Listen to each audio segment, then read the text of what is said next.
বোলপুরের মানুষ শুধু বলে নয়, ব্যবসায়ী সমাজ তো সবসময় অনুব্রত মণ্ডলের পাশে আছে।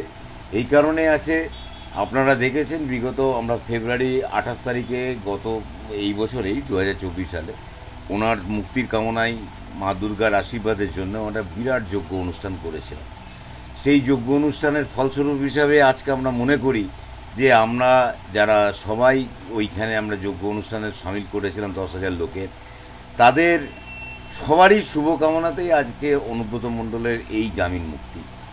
তাতে করে আজকে দেখা যাচ্ছে যে অনুব্রত মণ্ডল যখনই 3 দিন আগে যখনই আদালত বিচার করলেন এবং তাকে জামিন মুক্ত করলেন, বোলপুর কেন তথা গোটা বীরভূম ডিস্ট্রিক্টের একটা আন্দোলিত হয়ে গেল, একটা নতুন বাতাবরণ তৈরি হলো। এবং আমরা মনে করি যে অনুব্রত মণ্ডল চলে যাওয়ার পর একটা অর্থনৈতিক ডামাডোলের মধ্যে গোটা বীরভূম ডিস্ট্রিক্ট পড়েছিল। এবার প্রত্যক্ষ হোক পরোক্ষ হোক, এবার আমাদের এই বীরভূম ডিস্ট্রিক্টে একটা অর্থনৈতিক জোন তৈরি হবে, যেটা নতুন করে একটা বাতাবরণ তৈরি হবে, যে অর্থনৈতিকভাবে সব মানুষ নতুন করে ফিরে পাবে।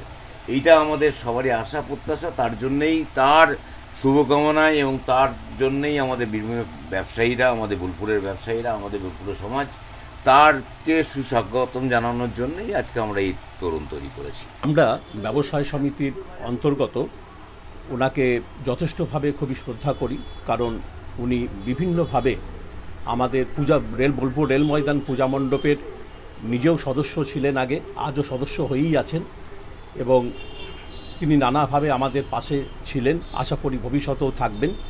সেজন্য আমরা গেটটা তৈরি করার সিদ্ধান্ত নিয়েছি এবং রাজনৈতিকভাবে আমরা ওনাকে অভিভাবক হিসাবে গ্রহণ করেছি। ভবিষ্যতেও উনি আমাদের পথ দেখাবেন এই আশা রাখি।